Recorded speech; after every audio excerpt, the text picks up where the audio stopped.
Today we're going to wrestle with a tough issue, the cross-border buying and selling of securities.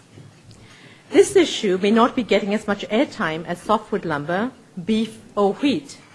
Nevertheless, it's a trade issue that keeps lots of cabinet ministers awake at night, Finance Minister Jim Flaherty here in Canada, to name just one.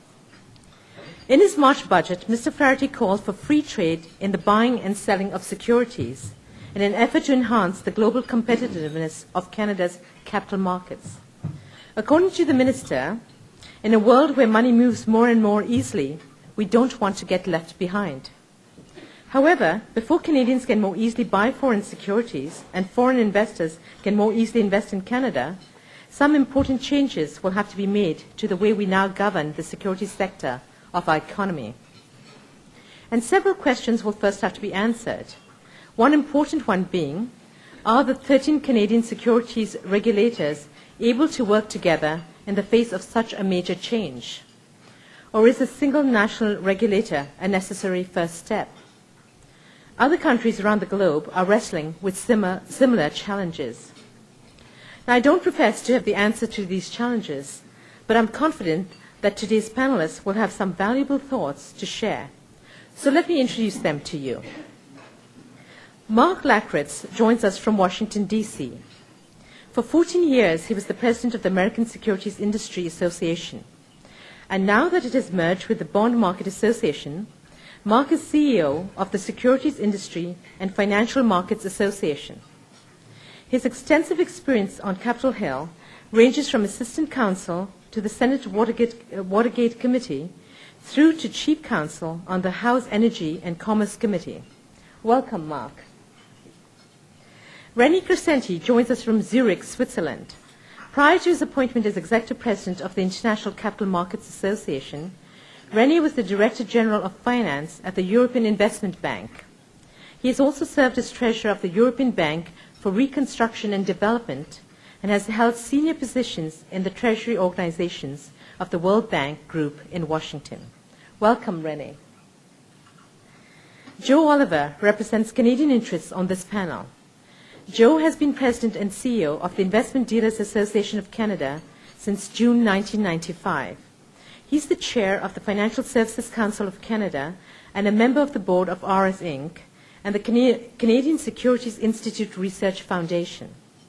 He has also served as the executive director of the Ontario Securities Commission. He delivered a very interesting speech last year when the IDA merger with Market Regulation Services was first announced, and we're very pleased to have him back with us today. Welcome, Joe. Our honored guests, all leaders in the securities industry, are joined by our moderator, Amanda Lang, anchor Squeeze Play on BNN TV, and a director of the Canadian Club of Toronto. And now I will turn things over to Amanda and our panelists as we take a look at the current evolution of the global securities market. Amanda? Thanks, Noella.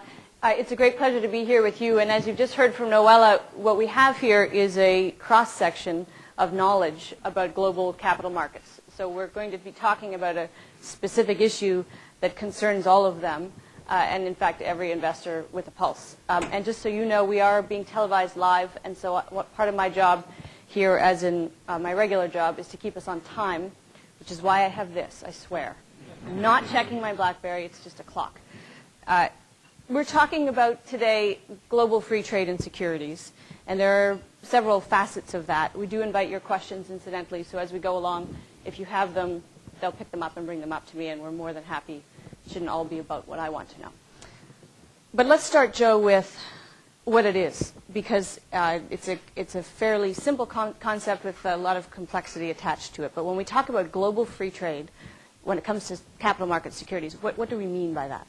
Well, we can look at it from the perspective of investors, issuers, stock markets, and brokers. From the perspective of an investor, right now, an investor in Canada has to deal with a Canadian broker and put through orders, be they orders for Canadian securities or foreign securities, through that particular broker.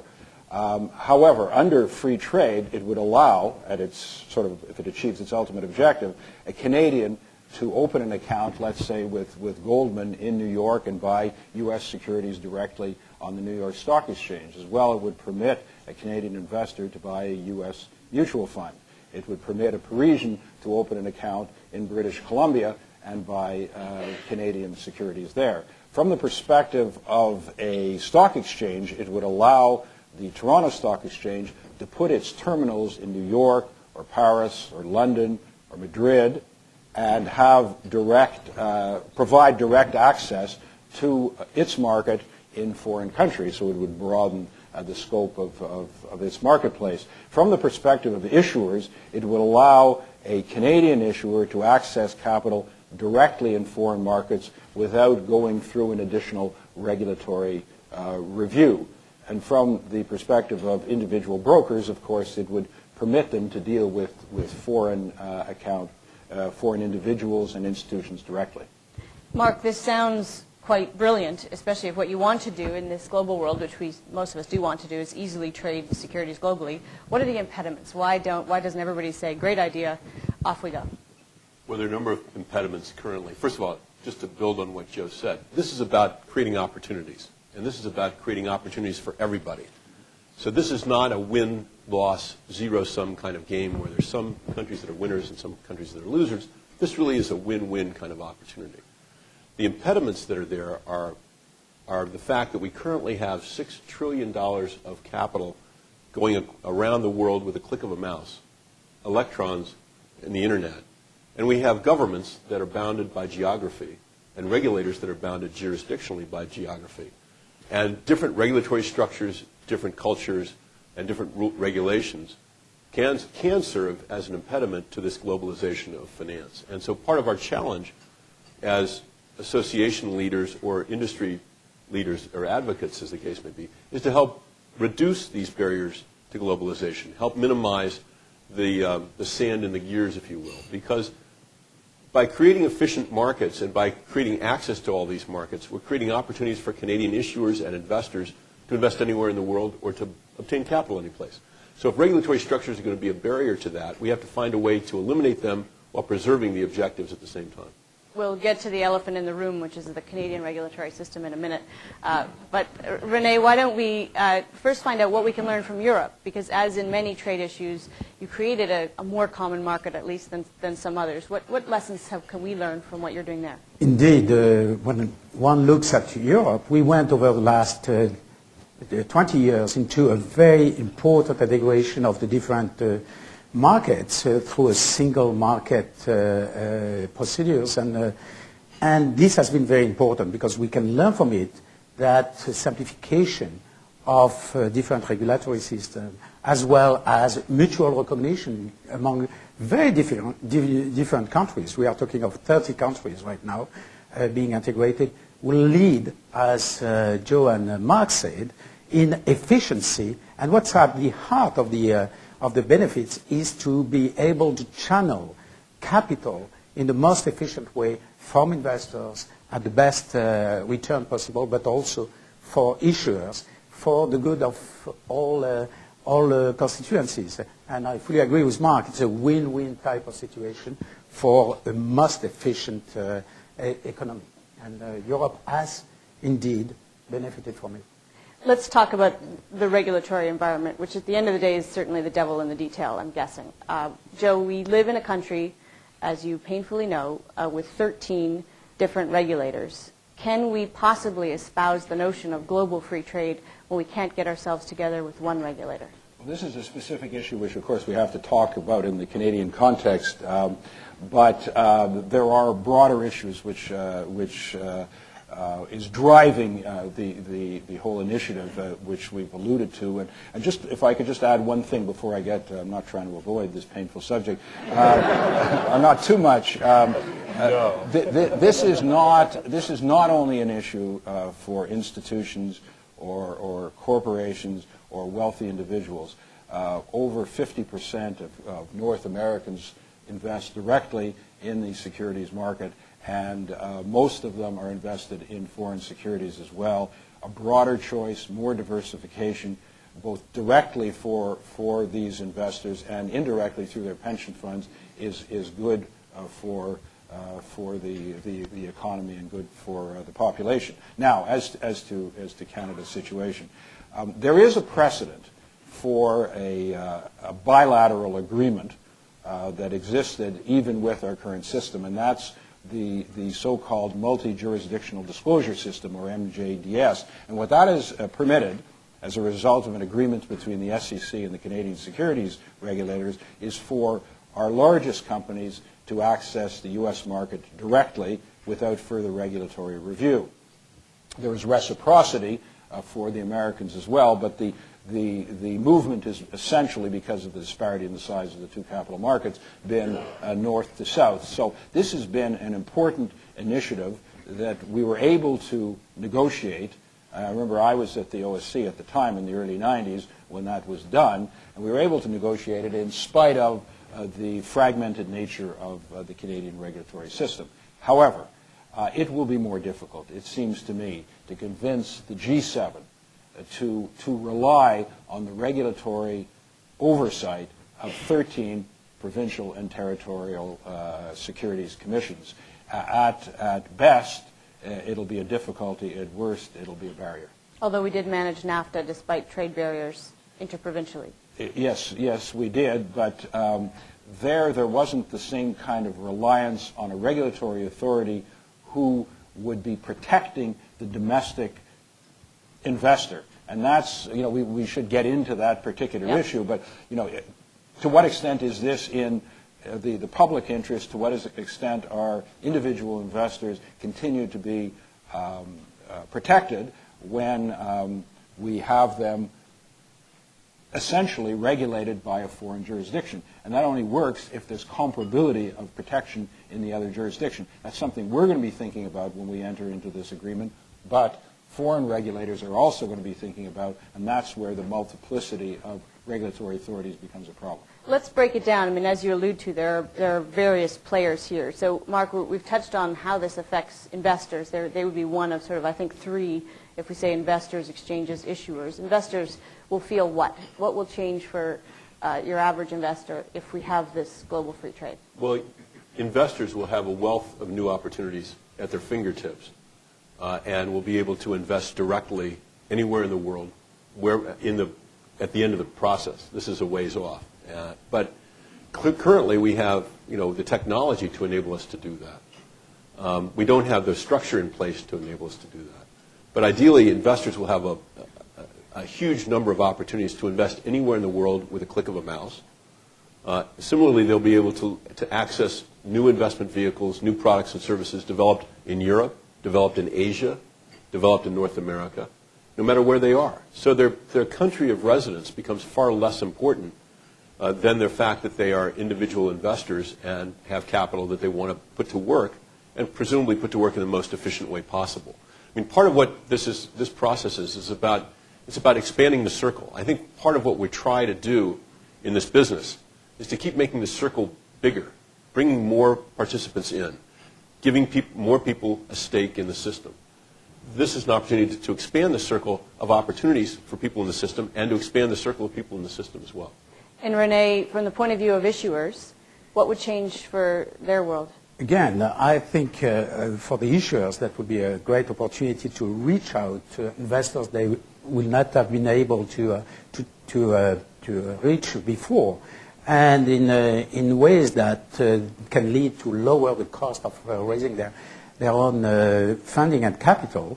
Again, if you take issuers, corporates, but also large supranationals like the World Bank and others, they will be able, through these an open environment, to reach these investors. But they have also more responsibilities in this process, because what's important and what has been developed in Europe is a very important element of investors' protection. You have rights, but you have also obligation, and the obligation is to make sure that the investors has the best execution realized for it, as well as is protected, in fact, in terms of knowing the risk is taken. So I think most issuers will benefit from it. They will have access to new markets, new pockets of investors, but as well as instruments which will provide some hedging of their risk on a global basis. Let's address that, Joe. We're sort of jumping over exchanges, but this question of investor protection, so important, obviously. If we throw the world open to investors and vice versa, where does the protection come from? Are we throwing the investor to the wolves a little bit?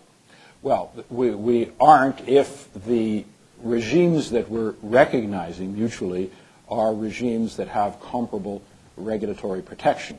And that, there's a technical term, it's regulatory convergence.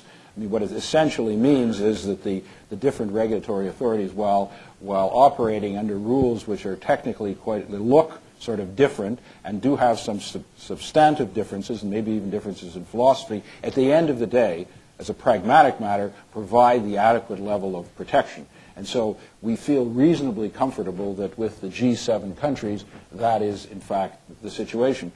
I mean, I think we have to go back to the current reality, which is that people are now investing in foreign markets. And so it's a positive thing for regulation to take account of current realities. The Canadian capital market is less than 3% of the global capital market. And so to achieve any kind of global diversification, Canadians have to invest outside the country. And so wouldn't it be better to do so in an environment where the protection has been determined to be comparable and there's appropriate agreements that provide the kind of protection that is afforded domestically? It's an interesting time to be having this conversation, Mark, because for example, the regulatory environment in the U.S. versus, say, on London's AIM market actually is a competitive issue. The AIM attracts business because of a different regulatory structure. Are we heading towards convergence, or are we seeing signs that there may indeed be a different direction here? Well, we're headed to signs of convergence. It encompasses a lot of baggage with it at some level. I think what we want, ideally, is competition. Competition is really what serves our investors and our issuers best. Open, free, efficient competition. And so to assure the convergence of the regulatory structures, we have to come up with mechanisms like we're talking about here with respect to identifying comparable regulatory regimes, providing for mutual recognition of those other regimes to enable the free flow of capital back and forth and investment and issuance back and forth. But from the standpoint of convergence, we don't want, clearly the competition between the AIM market in London and the NASDAQ or the New York Stock Exchange in New York is very healthy. That's good. That's good for everybody. That presents issuers with lower costs, better execution, better opportunities. So we want to encourage competition. We have to be pro-competitive, but to do that, we have to get the regulatory structure in a place that provides that kind of level playing field. So, RenÉ, let's talk about now the exchanges, and actually we should probably hear from all of you because this is it is sort of a silo issue, but we've got representatives of the TSX here, I see. Is the ultimate conclusion of and I know we're a long way off, but is the ultimate conclusion of this thought that there's a global stock exchange? Why do we need country stock exchanges if it's an electronic system and you can access it anywhere in the world? I think this will be probably not an immediate conclusion of when you project into the future. I think you'd still need individual specialized type of by region of stock exchange. But what is very important is maybe the interoperability between these different stock exchanges. That means that an investor or an intermediary could use different stock exchanges, but with the confidence that there is also mutual equivalency in terms of regulation and so on. So are we talking about full convergence? No, I do believe that there is still room for a specialized type of stock exchanges and regional as well. I might, in answering the question, first acknowledge the role that the Toronto Stock Exchange has played in advancing this issue of free trade in securities. There is an important role for a domestic exchange, call it a regional exchange in a global context, because I mean the reality is that a great deal of employment is created through small companies getting larger, and there isn't, frankly, an appetite outside Canada, for the most part, for small and medium-sized companies, with the exception of certain energy and some technology companies. So for those companies to access capital on a reasonable basis, they have to go to the Canadian marketplace. And they have to, therefore, in order to have any liquidity, have a domestic stock exchange. So a domestic stock exchange plays a critical role in capital formation in that regard. Do you see the stock exchanges as any kind of impediment to this process? It sounds as though that's not the case in Canada. Would it be the case in New York? No, I think, in fact, I would argue that the exchanges are actually pushing the globalization agenda more effectively than anybody else. I mean, the deal between the New York Stock Exchange and Euronext, for example, has actually created, in fact, a transatlantic stock exchange where European issuers can, be traded on New York, U.S. issuers can be traded on Euronext. I mean, you really have, in reality, a transatlantic and perhaps even global stock exchange. I know that John Thain has talked about providing a link in Asia, and the New York Stock Exchange has had talks with the Tokyo Stock Exchange. But let me also just echo something that Joe said, too, before I give up the mic, which is to thank the Toronto Stock Exchange and also thank Canada for pushing this agenda. I think the Canadians have been much more proactive on a free trade in securities and free trade in financial services agenda, and have actually helped to lead the G7. And so for that, I think Canada deserves an enormous amount of credit. We also want to thank the Toronto Stock Exchange because they've been at the forefront of pushing competition and open borders and free trade as well.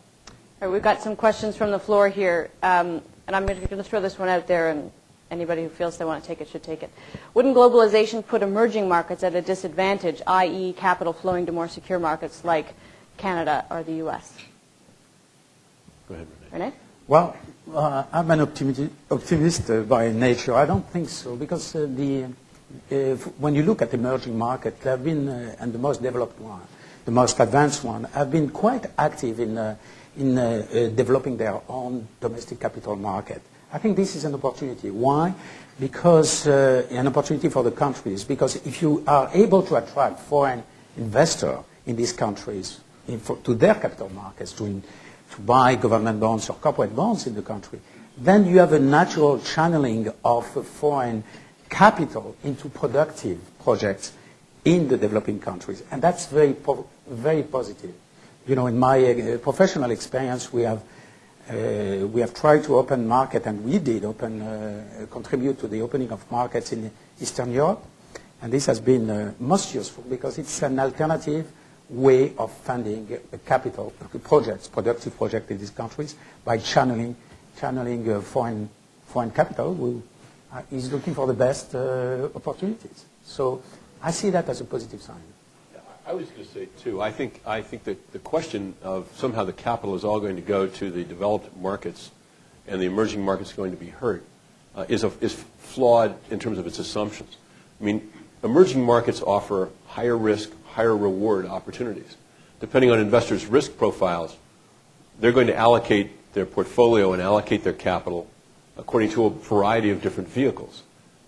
Emerging markets will have an incentive to improve, I think, with this globalization of finance. And at the same time, they continue to offer opportunities that, frankly, the developed markets really don't have. So again, you have, as long as capitalism and the markets retain a dynamism and a growth, it helps to lift, it really is a win-win. It lifts everybody. Capital is not finite. I mean, we're constantly coming up with new ideas. We're constantly starting new companies. We're constantly coming up with new processes and finding new ways of adding value. And I think the emerging markets are part of that process, and they will benefit from this. I should say also that a number of international organizations are helping the process of development of appropriate rules and more liquid capital markets in the developing countries. ICSA is welcoming as observers and members countries that are not yet at the fully developed stage, but are in the process of opening their markets and creating a regulatory regime which inspires confidence, which of course will lead ultimately to investment. So the International Organization of Securities Commissions is another venue where help is being provided to the developing markets to develop a regulatory structure that will create deep and fair and efficient capital markets. This is a question from the room directed to Mark. That before lunch, several people were saying they felt certain markets, including China, were already overheated. Won't this just continue that trend? It's an interesting question. We've got massive global liquidity. Are we sort of taking the fingers out of the dike here? Well, massive, the question of when markets are overheated, when they're not, the reality is nobody knows until it's too late. We all, I can't tell you how many, I remember the story when I was in graduate school about the economist who successfully predicted 15 of the last 2 recessions. When does an upswing become a bubble? When is it unsustainable? Obviously, markets overheat, and then markets recede, and markets go up and markets go down. I think we're a little bit. I know if I were any good at predicting this, I would have a different job, and I'd probably be retired someplace in the South. But I think that I think the globalization process will actually ease off bubbles. You won't see capital flowing as dramatically and focused as the way it is now, where all of a sudden it's a hot country, it's a hot area, it's a hot asset. By having more opportunities and by spreading capital around the world and facilitating that, you really do reduce the chances for these spikes or these bubbles that you already have. So I actually think this will eliminate volatility or reduce volatility significantly. This is a Canadian-specific question, but I think it's an interesting one with maybe implications elsewhere.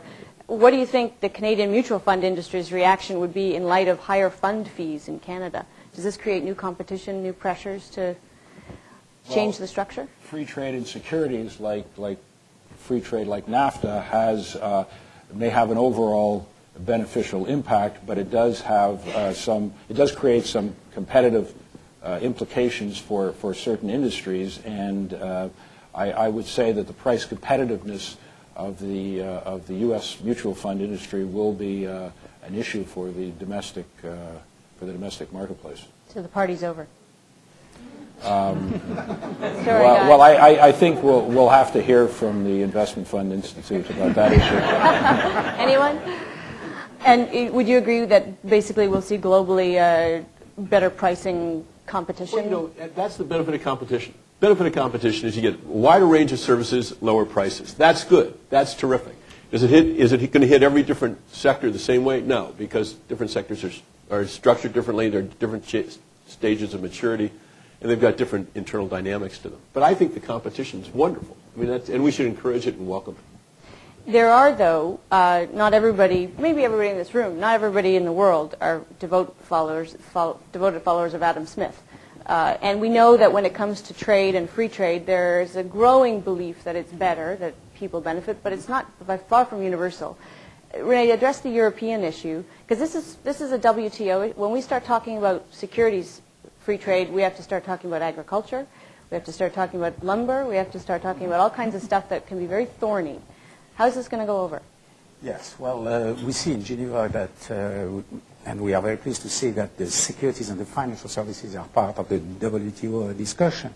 And indeed, the emerging market or developing markets, are, as I said earlier, are prepared to develop and to make some opening in their markets. But as you said, it's a more political general agenda, which includes issues related to agriculture and others. And we are trying to press the agenda, we association, in terms of opening up, and of course on the financial services by focusing on what I would say the quick wins. Some areas where we could have we could establish some opening and so on. But as you said, the issue is highly political. Although there is some and very good progress in the most advanced emerging markets to develop and to open up their capital markets and the financial markets, still, it's very much linked to the other issues.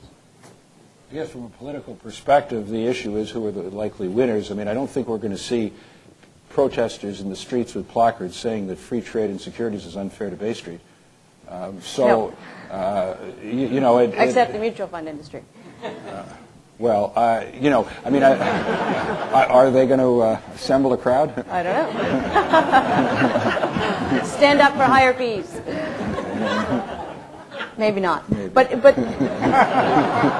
terms of... But you can look at, my own sense is the mutual fund industry doesn't just look at it from the standpoint of fees. It looks at it from the standpoint of new products and services they can also offer their customers, new opportunities, new funds, new areas. I mean, I don't think it's a simple question of just fees. People tend to vote with their feet, mutual fund investors clearly can vote with their funds. And as the world becomes more integrated and more one global financial marketplace, that's going to be good for investors because they'll have a wider choice of funds. It'll be good for the funds because they'll have to be more competitive and they'll have to take their game up a notch.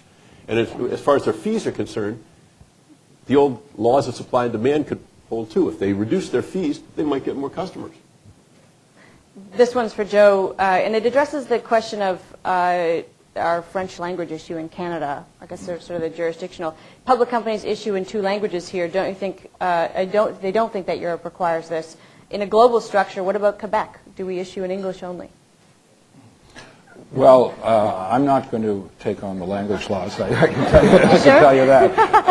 But you know, from an investor perspective here, what is critically important is the Quebec investor, who may be unilingually French or more comfortable in French, can only be protected if what is disclosed to him or her is in a language that he or she can understand. Right. And so that issue will have to be addressed. Now, I don't know to what extent some documents are written in French originally or translated, but I mean it's not a trivial issue, but it's an issue I think could be dealt with. In Europe, I will not answer in French, but in Europe, you have to realize that we are trying to integrate a market and to realize a single market of 30 different countries altogether, with more than 20 languages, different languages. What we have introduced, for example, there is a piece of legislation on offering documents. What we are introducing in Europe and is in place now is that an offering document for a new issue, for a new securities issuance, can be issued in a certain language, but mutual recognition in different states. So you don't have necessarily to translate this document in 19 different languages if you want to sell it in Europe. So if we were able to deal with 20 plus languages, we can share our experience if we wish. We've only got a few minutes left, so we've talked at a fairly high level about big picture conceptual issues. Let's talk more practically. We've all sort of expressed the idea that we're not there yet. What should happen next?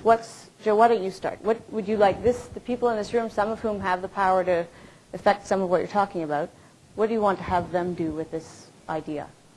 Well, in the March 2007 budget, the federal government had a white paper which advocated free trade in securities, and the Minister of Finance has talked to Hank Paulson, his U.S. counterpart, and Gordon Brown, who was still the Chancellor of the Exchequer, and has been advancing this issue based upon a mutual recognition approach. So the federal government has this as a matter of some priority, as I understand. It's clearly in the interest and of interest to a number of the provincial regulatory authorities and governments as well. So, I mean, at that level, which isn't our level, we expect to see some progress. I think communicating with decision makers is a way to sort of advance the agenda, to talk about it within organizations, to write pieces,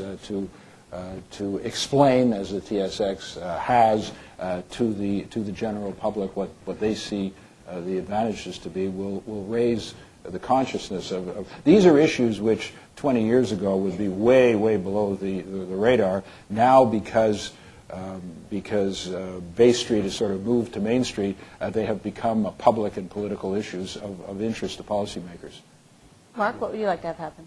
I'd like to have the focus on financial services, trade, and integration and globalization continue to be an important item. For example, in the WTO talks that are going on now, the Doha round, financial services agreement as a part of that is critical. There are a number of different items that I think our industry is very supportive of, which involve opening up markets, creating transparency, and providing for commercial presence in these different countries. Similarly, we should urge our government officials to create, if we can't have a global agreement immediately, we should work on bilateral agreements, as the U.S. and Canada have already done, as the U.S. and the EU have done with respect to a transatlantic market and creating a transatlantic financial services regulatory dialogue. And creating these bilateral agreements and these regional agreements as well as encouraging our own regulatory agencies. I think our own SEC deserves an enormous amount of credit for its thought leadership here with respect to comparability and mutual recognition, and working with them to come up with, to ensure that we all know where we're headed. We all agree on the place where we're going, to find a roadmap that will get us there as quickly as possible. I think that's the next step. If I look at the EU transatlantic harmonization, or mutual recognition, there is a momentum now for financial services, from both sides of the Atlantic. First, in Europe, the current presidency, the German presidency, has been very instrumental in bringing this topic on the agenda, and with some success. In the US also and Canada, we see a real will to advance on the subject. I would like to see this momentum to continue, and the way we can build this kind of transatlantic efficient securities services exchange, I think will be through very concrete steps. And as an example, the fact that the US as well as Europe are prepared to mutually recognize international accounting standards, for issues of corporates in both sides of the Atlantic is very encouraging. These are examples. We should work on other areas, but step by step. And again, to learn from modestly from what we have done in Europe, which was step by step, trying to build an organized, unified system. And hopefully we won't be talking about this as long as they've been talking about an international standard in accounting. We need to leave it there. We appreciate all of your time and expertise today, RenÉ and Marc and Joe. Thank you very much. Thank you.